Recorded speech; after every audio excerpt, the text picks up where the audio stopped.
Yes, many thanks for staying with us. Now, let's get right into all of these conversations. Yes, like I already mentioned earlier, there was a rescheduling for March day 26th of the Nigerian Professional Football League, and a new date has been set in that regard. The Nigerian Premier League Football League has rescheduled two match day features. The game involved Rivers United versus Casino United, and also Bendel Insurance Encounter with Ikorodu Warriors. But to have more of this conversation, I have my guest seated right here with me in the studio, in the person of Olariwaju Jesse. Thank you so much for joining us today's edition of the program. My pleasure to be here this morning. Yeah, so let's, we'll get started obviously from the home front, where we've seen the rescheduling of the match, and both games are planned to initially build to take place this week, which is going to be on Wednesday.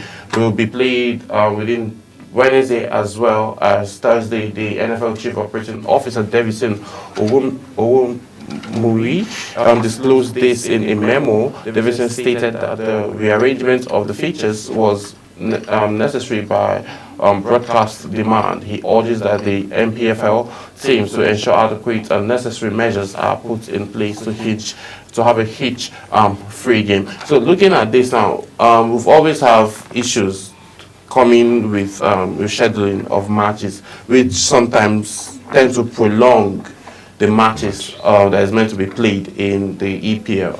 No, not EPL this time, Nigerian Professional Football League. So with all of this now, how do you think it's going to impact the next season?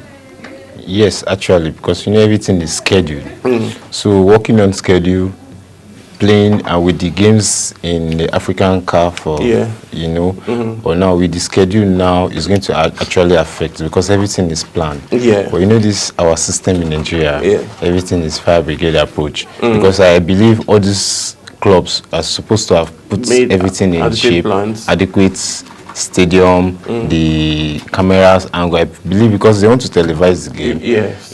Because we are big now to be putting our matches everywhere. You're supposed to be watching the Nigeria Premier League everywhere. Yes. You understand? So to putting it out there, and the CD demands came from the broadcast company. So it's a good thing. So for them, but it's going to affect them in the long run. Okay. Because it's going to just affect the game, the scheduled time, and all. But now let's look at Romeo Stars now, still topping the league now. They're topping the league with, I think, 51 points. 10 points ahead of Romeo Shooting Stars. Yes. So 3 matches, maybe 2 draws will be able to help Shooting Stars catch up. But do you think Shooting Stars can be able to catch up with Romeo Stars at this pace that they are going? It's going to be, we said the other time, it's going to be very difficult for Shooting Stars, Rivers United, other clubs. Yeah. So below Remo Stars, because Remo Stars have been doing so well. They have been doing, and you see, after their loss against Enugu Rangers, as you can see, their next game they won. That's a competitive team. That's the team that have something in place that they want to win. They have something they want to challenge for. So now, with Shooting Stars now, they could try. And when Remo played them, got over them. So with time, this is the right step to take if you want to win the league. Just accumulate the points you can get, and that's they have been showing it. Remo Stars have been showing it. Looking at the top 4 now of the Premier League table, Abia Warriors 39 points, Rivers United 31 points, Romeo Stars 51, Shooting Stars 41. Now, at a blink of an eye, maybe this week even, we might see Rivers United, come up to that second position. Looking at the current, looking at how tight it is. If they get to win their match, so how worried should Shooting Stars be at this current position, because they have 2 teams on their tail? If they get to win their matches, automatically they are dropping to number 4. Yes, they have to be worried actually, because the top 4 is not. For you to be in the top 4, that means you are challenging for something. So for you want to challenge, you have to show that yes, I have all what it takes to challenge. So they need to just continue getting their points, winning their games, especially their home games, because if you want to win, you need your home games to win. So if they are getting their points, the 3 points, or good for them. But Abia Warriors, those guys are behind them. They are waiting. They're waiting for them to just slip up. They will go up. The same thing with Rivers United. You know, Yes, looking the at same their head coach now currently, the former head coach of the Super Eagles, Finidi George, coming in with his expertise and all. So, since coming in, he has been doing a very good job, and you know he knows the league very well. Yes. He has familiarized himself with the league. He knows how to win, so he knows what it takes. So I just hope he instilled that in his boys, in his players, to know that okay, at this stage we don't need draw, we don't need to lose. If we want to challenge, even though if you want to catch up with Remo Stars, but you can't say it's still open. It's still very in much 2-3 open. games, anything can happen. We have up to like, I think, if I'm not mistaken, up to like 8 games that need So to be played. yes, anything can happen. It's football. It's football, because yeah. they could go now a 3-game loss or a draw. I know what draw does to challenging. So anything can happen. But I believe Remo Stars will win the MPFL this year. Well, I'm hoping for them to win it too, because they've not won anything in like over 3 decades now. So I'm hoping they win. And then Rivers United, there's a high chance they might even win their match. You know, they'll be playing at home on Wednesday against Katsina United, who are also like almost on the relegating side. So let's just see how that pans out come Wednesday, and also we'll definitely see if there will be a switch on the Premier League on the top 4. If some persons will be coming down and some persons will be climbing up, or some will just remain where they are. So let's move away from football just for a couple of minutes and talk about the Tigers as they pick Afrobeat basketball tickets. Nigerian male senior basketball team, the Tigers, have conquered their fear of missing out on this year's FIBA Afro Basketball Championship after they were declared qualified for the tournament before their last qualifying match against Cape Verde. The Tigers were billed to face Group B leaders Cape Verde in their last game of the second phase of the qualifiers on Sunday evening, needing another win to boost their chance. According to FIBA, regardless of how they finish the qualifiers, all the countries in Group B, which comprises leaders Cape Verde, Libya, Nigeria, and Uganda, would qualify for the tournament in Angola as the best 4th place team. The Tigers took their destiny into their own hands and beat Cape Verde 77 to 62 points to end their run in the second qualifying window perfectly. So looking at this now, the Tigers and all of them, Uche and Co, my guys, they're all there playing, and I can see how, you know, swift they are. At some point, we actually lost the first quarter, and then came back in the second quarter. Though these Cape Verde guys, they're all tall, lanky, and they can shoot from anywhere, which is also was almost a problem for the Tigers, but we were able to play very good defense, and then we saw how the match panned out, beating them 77 to 62. And then the Tigers and Cape Verde as well have been named as the favorites that would be going to Angola for this Afro Basketball Championship. But what do you think they can do differently now? You know, we've always gone there. We are former champions. What can the Tigers do to maintain, you know, that high level of expectation? Yes, it's just still really have started winning the games, taking the game gradually, step by step. As you can see, the comeback against Cape Verde, it was so good, because at the time I was like, what's going on? They're going to lose this game, you know. But they showed that they are the champion. They showed the champion mindset. They fought back, won the game, and Cape Verde, they are favorites, because they play very good. But that shows Nigeria have a good team. You understand? So the Tigers just need to continue to build on this and then gradually. Win here, from here you go to the highest stage and accumulate the points. Well, looking at those angles now, at least Afro Basketball Championship now is something that is very, very big, and all of these things are rolled to the world the Basketball World Cup that will be coming up, I think, come next year, if my memory serves me right. But looking at all of this, the Tigers are actually doing so well and, you know, picking up the pace. So hopefully the crisis going on in the MBBF would be sorted out with the wins that are expected, so we don't have players come out and complain about, you know, same fact. And also Rivers Hoopers are also there doing the competition in Kigali. So looking at all of this now, basketball so far is doing well, and we have been on a very good pace in Nigeria. So let's get back to football,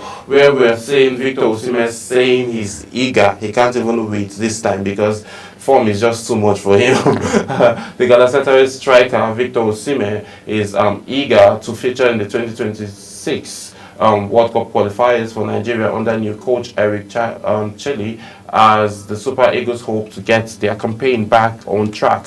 In the next two games against Rwanda and Zimbabwe in March, Osimhen is the most prolific Nigerian striker this season with 20 goals plus 5 assists in 25 games across all competition for the Turkish club, where he is currently enjoying life on loan from Napoli. The 26-year-old, who missed the opening 4 games of the ill-fated series due to injuries, is also yet to feature at the FIFA World Cup, and he hopes to help his country avoid missing out the 2 consecutive editions. The striker also weighed in the group as group stage draw of the 2025 AFCON, which will see Nigeria battle Tunisia, Uganda, and Tanzania, when the tournament will be held from December the 21st to January the 18th, 2026. That's talking about the African Cup of Nations. Looking at this now, we've seen how great he is in all competitions, 25 games. Let's say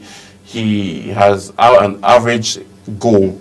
A goal in every match that he has played, and then also try to create an assist at 0.0112% at those rates in terms of creating assists. So if you're looking at those stats like that, what do you expect to see, or what level of performance do you expect to get from Victor Osimhen when he tends to like come back to play? Because we've always seen issues around these players being great for their clubs and also coming back and not coming back with that firepower. So what do you think actually causes most of all of these issues?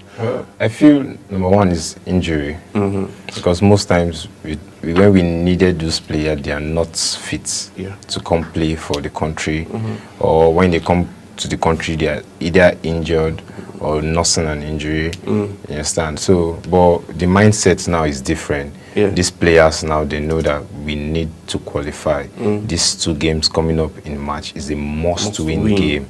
So that alone is a morale booster for them, because they have not been, Osimhen himself have not been to the World Cup. At all. Most, like this current Super Eagles squad, aside Ihan Acho, what's his name now? Ahmed Musa, and yes, most of them have not been to the World Cup. So they need to be in the World Cup. With the caliber of players we have now, currently, both in Europe, in their clubs, they are doing exceptionally well. So if you want to put them in categories like this to challenge other players for major trophies, medals and honors, they need to play in the highest stage of this football, which is the World Cup. Because World Cup is basically the highest stage. Okay, let's look at it now. We're looking at how interesting and how superb these guys have been. Let's talk about Moses Simon, who he shined so well for his team last night, and we can see the level of form which he has, and then he helped and then played a crucial role in his team winning a vital 3-1 win over Linz at Santander Bojin, I know that name, strengthening their quest to beat in the League One drop, as Moses Simon scored their second of the game from the penalty spots on our mark for his 6th of the campaign in 21 games, while he has recorded 7 assists. So this is just a story we've been getting, from Super Eagles players. Even Ademola Lookman, that is just coming back from injury, still banging goals as of yesterday to help his team defeat Empoli 5-0. So looking at all of this now, we've always, like I rightly mentioned earlier, we've seen issues where these players tend to come back. And Eric Chelle, who is the current Super Eagles coach, made mention of the fact that he has seen a whole lot of qualities in the Nigerian Professional Football League that they can even represent. Do you think addition of home-based players and having the likes of Victor Osimhen, Moses Simon, and Ademola Lookman, do you think it's going to help the Super Eagles push far, that is, qualify for the World Cup and also get into like the quarterfinal stages? Yes, it's going to actually help. But in the time, sometimes integrating players is kind of difficult when you have a system, because if this crop of players we have in Super Eagles now, they'll be playing with each other for a couple of times. Yeah, you see that there's the chemistry. They're trying to build the synergy, getting rhythm, is showing. And Moses Simon, he has been playing exceptionally well. Like for me, if not Ademola Lookman, he was Mr. Nigeria. Because he always shows up for Nigeria. True. Even though in his club side, if he's not showing up, but now he's showing up both in his club and his country. If he's not scoring goals, he's creating the assists, and his work rate, his ethic is superb. So we need those kind of player too in the country because they know what it takes to play for the country. So with integrating the home-based player, you can start there 1 or 2, 3. Coming in the areas we don't have, the areas we lack. Yes, you will lack in Europe. You bring them in, you play them together. And then okay, but let's ask now. We have a bit of injury worries too, and one of our good strikers who is also doing so well, Onyedika, adds up to the injury list ahead of Club Brugge. I saw the game yesterday. Yeah, so on the 23rd minute, though his own side won still, but he was taken away in the 23rd minute due to injury worries. Now let's talk about he's young and he's a good player. He has not featured in the World Cup. But now let's talk about persons that they are going to be introduced into the team. Now we've seen. Are you expecting to see Kelechi Iheanacho come play for the qualifiers or even go for the World Cup? Looking at his current form. Yeah, Iheanacho, good to him. He moved from Sevilla. He's in Middlesbrough now. Actually, because Sevilla don't want anything to do with him anymore due to his form. His move, he wanted to leave Leicester City. He did that. Tried a new challenge, which is in Spain. It's okay for a player to do that. You understand? At this level of his professionalism and his career, so it's okay for him. But it's not working. He's back in England in Middlesbrough. I believe. Yeah. We need the best players to play for the country. Yeah. Playing for the country is more than the name now. Is what you bring into the team. Yeah. Because he has not been playing very well. He has not been playing very good and football. consistency is key because of match fitness and all. Yeah. But good to him, he's playing well in Middlesbrough now. At least he will get game time. So along the line, if the game times is getting now, he's scoring goals, he's giving assists, you could consider him. You understand? You could consider, but now we need. Okay, considering him, look at our other squads. Yes, in those roles we have a lot of good players. That's what I'm saying. I said if now he's playing well in Middlesbrough, the next 3-4 games, you watch his game, he's scoring, he's giving assists. Okay, that's a good sign. But that does not give Eric Charlie to the ultimatum to bring him in, because that's his role. We have a lot of players doing well currently who are very young and very agile and who haven't made a name for themselves. Yes, and some players too are team players. You having them in the team alone give you morale, give the team morale, because some players are comfortable being around these players. And the tournaments now we go with 23 players, so it's still a room for him. But if he's not performing well, I'm not the coach. The coach is saying well, the team, the technical staffs now, they are watching all the players in Europe, and I believe he has a pattern he wants to play. First, the pattern determine the players you need, the players you want to call in. You understand? Not just calling all of them because they are Nigerians, because they are playing in Europe. No, your pattern, and you say, okay, this person is crucial to my pattern. This person, yes, this is what I need. He plays well. This is what you bring them in. And so when he came in, he went to see the day he will be. Those people are integral to his style of play, and if you want to move forward, so like that it goes. So, but let's see what will happen. We just need the best of the best players, not the name right now. At this point, not the name, but I think his experience too might, count when it has to come to show that he's an experienced player. Experience too. But I would say he might probably just be on the bench and maybe chip in 1 or 2 cents of what he feels players should do. But we'll talk more about all of this and talk about our starman Ademola Lookman after this break. Do stay with us.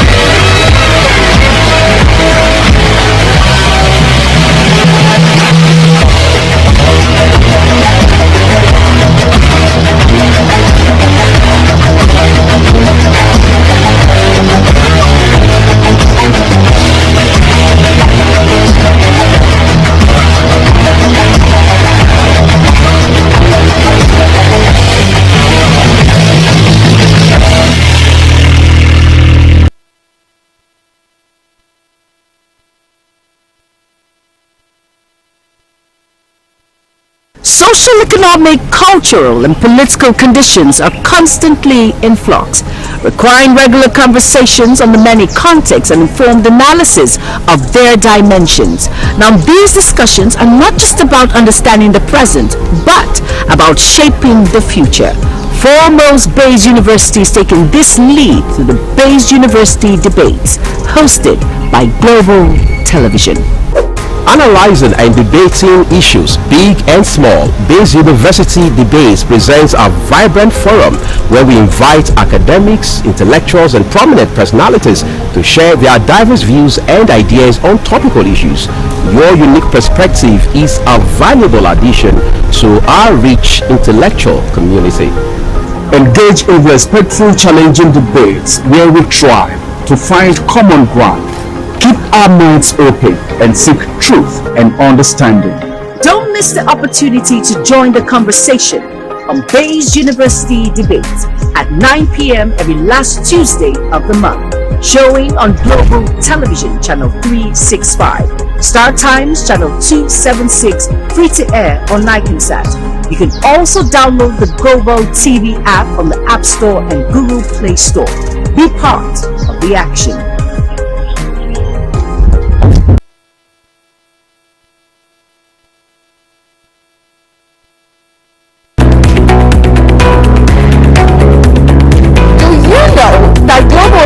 Can be watched in Nigeria and all over the world with our app on Google and Play Store.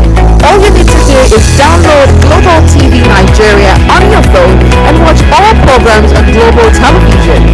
What are you waiting for? Start downloading and stay connected to Global Television. Social, economic, culture.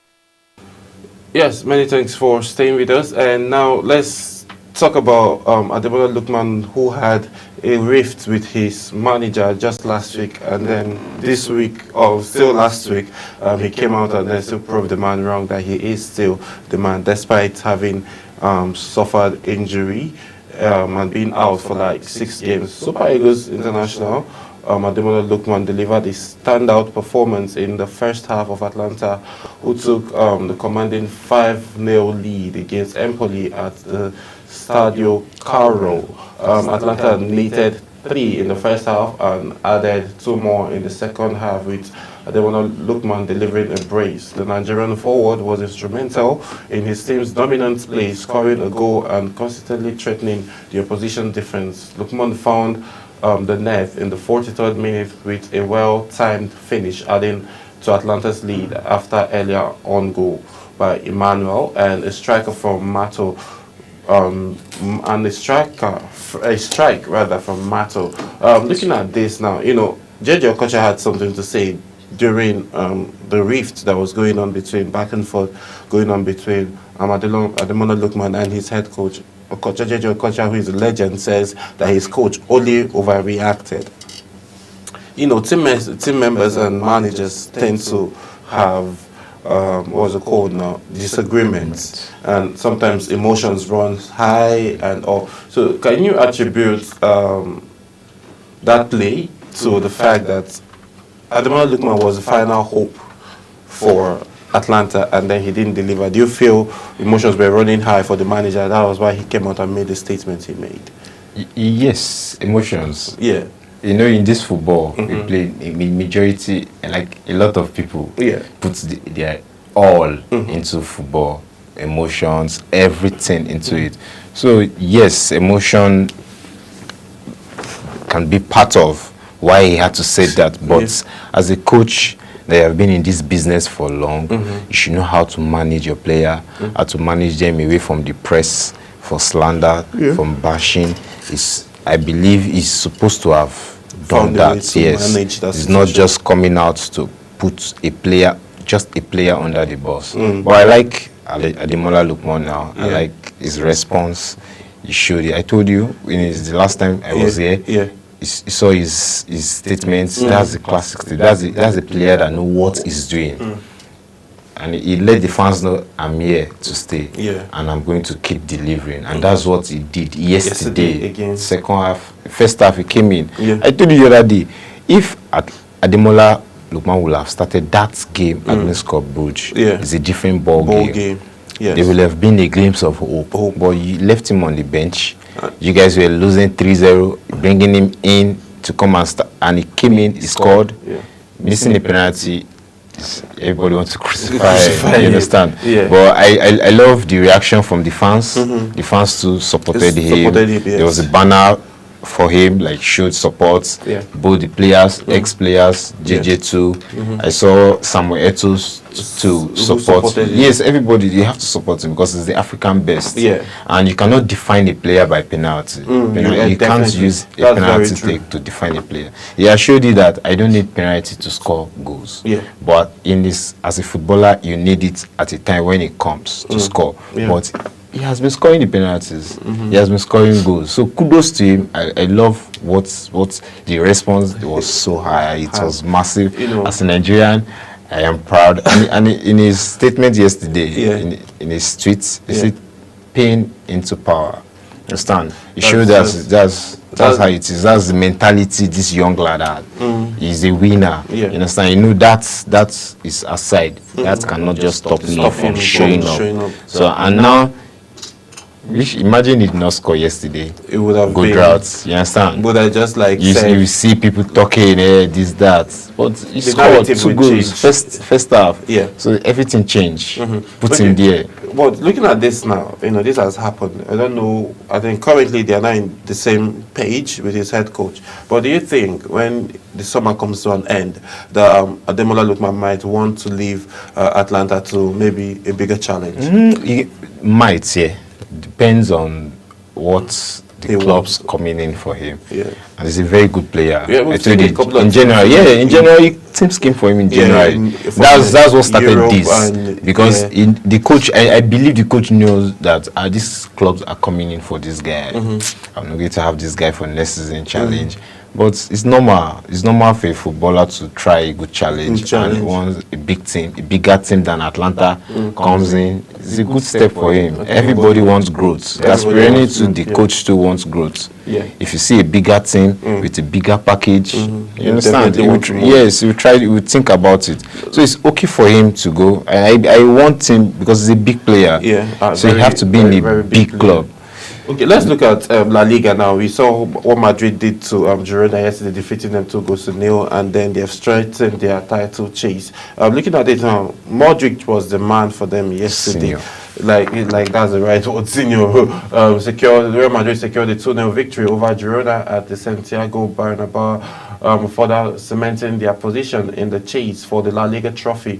Goals from Luka Modric and Vinicius Jr. proved decisive in a tightly contested encounter. The breakthrough came in the 41st minute when Luka Doncic found the back of the net, putting the host ahead just before halftime. Girona struggled to respond and Real Madrid maintained control, going through into the break with a 1-0 advantage. Looking at that goal, did you watch the match? That goal was something classic goal. Very classic. It reminded me of Paul Scholes.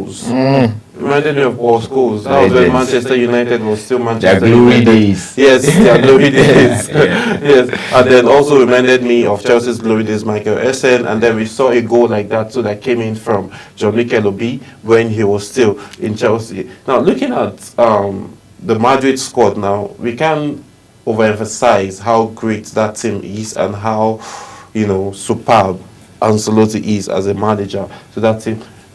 we saw them struggle, and then we are seeing how they are, responding. Do you think this is actually going to be, the final phase for them to be able to win the trophy?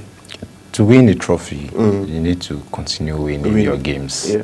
And Madrid have been showing this in recent games, apart from the setback they had, like against Barcelona. Yes, but they have been winning their games. They have this caliber of players. They know what it takes to win. Yeah. I call them the business club, like business football. They don't go around play too much beauty of a football, but go direct, go out, you score goals. As you can see, Luka Modric, he has shown. He has shown. Ballon d'Or winner. Do you think he's getting better? Looking at his age, he's I think 39.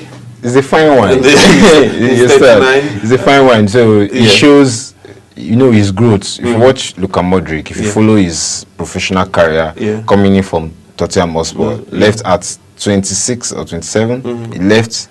Imagine your career started at 27, like peak career. He picked up at that stage till now.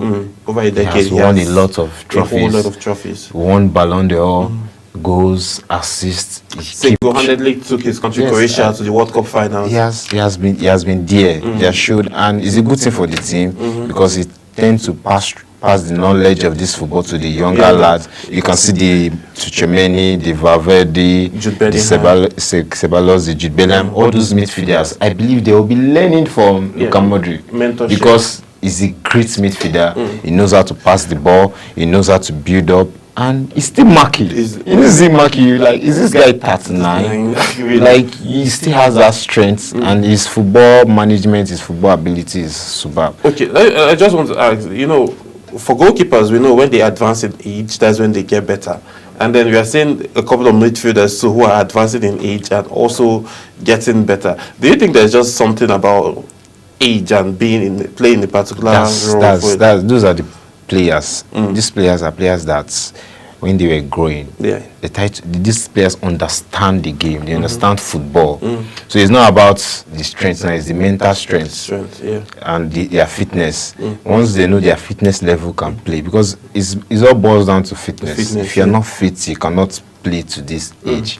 And keepers, majority of keepers don't tend to face a lot of challenges like players. Yes. Not a lot of injuries like players. So yes, keepers have longer playing span. They play till like 39, 40.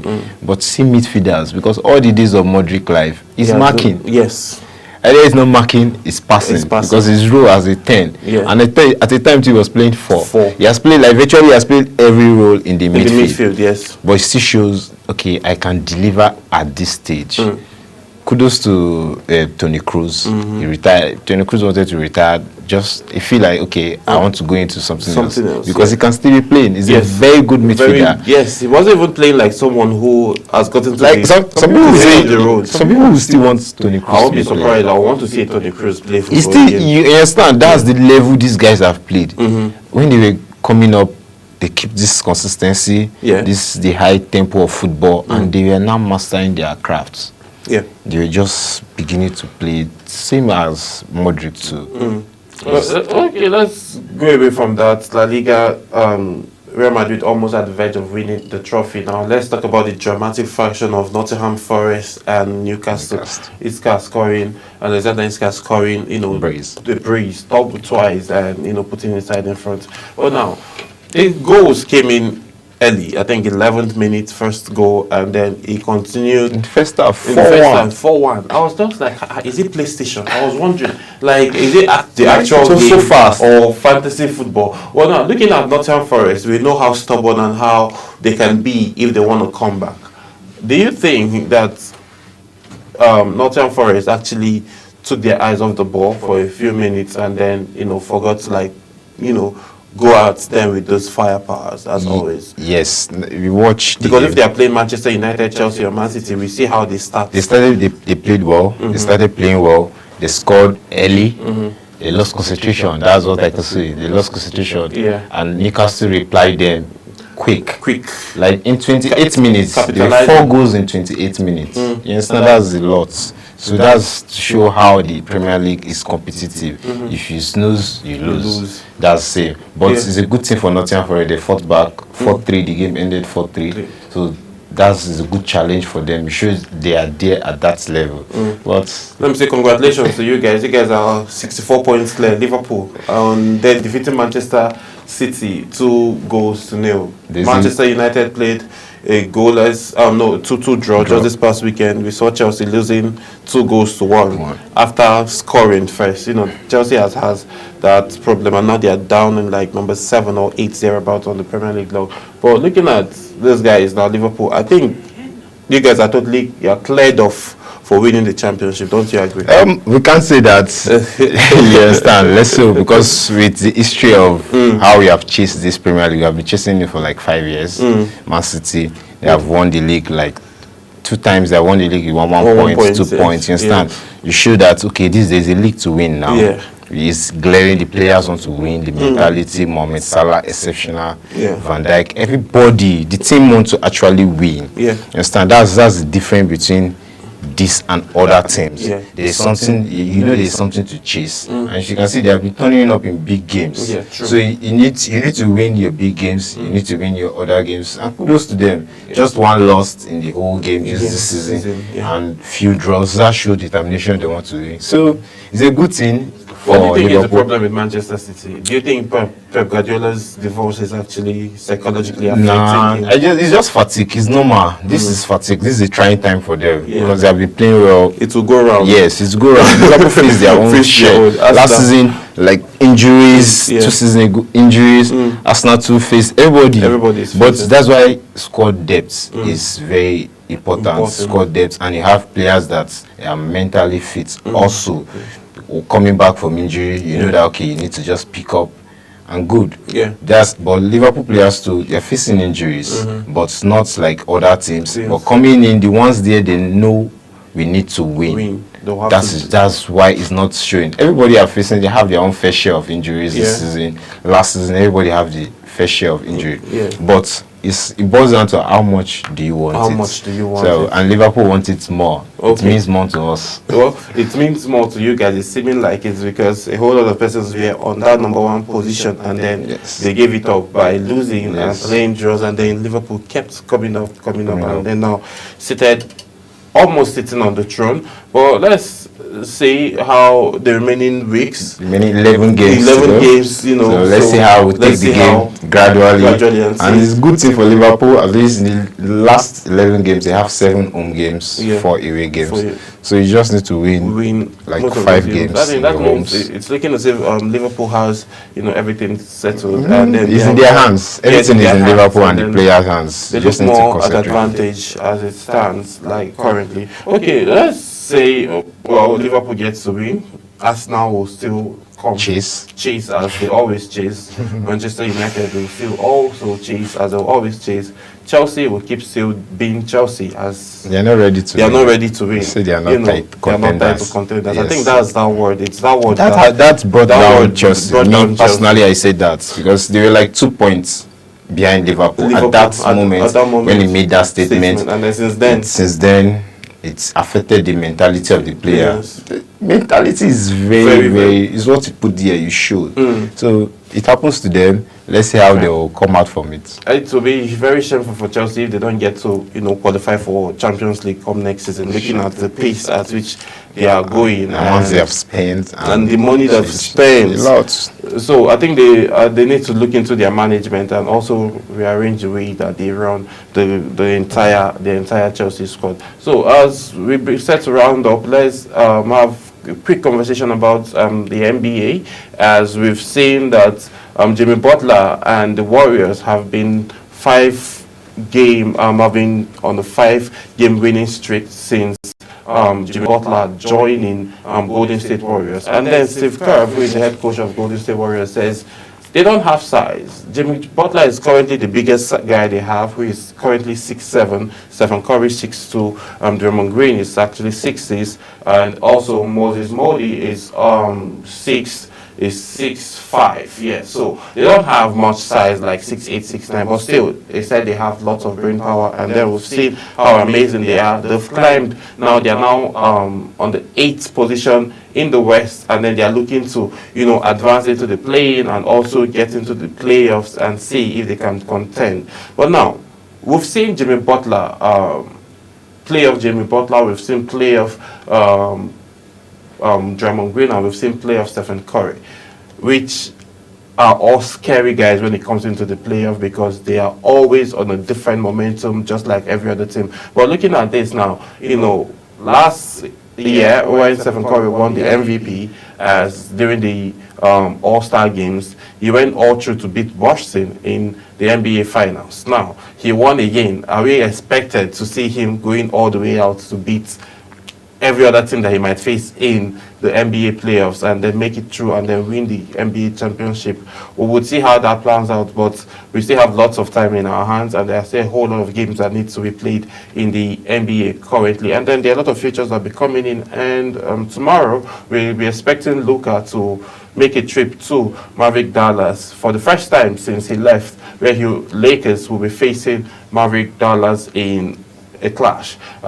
Thank you so much, Olairaju Jesse, for all of your input and joining us on today's edition of Talksports. To be here. Yes, and then this is how much time will permit us to take on today's edition of Talksports. I want to say a very big thank you to the entire production team for making today's production seamless. My name is Samuel Odi. I'll see you again as we talk more sports.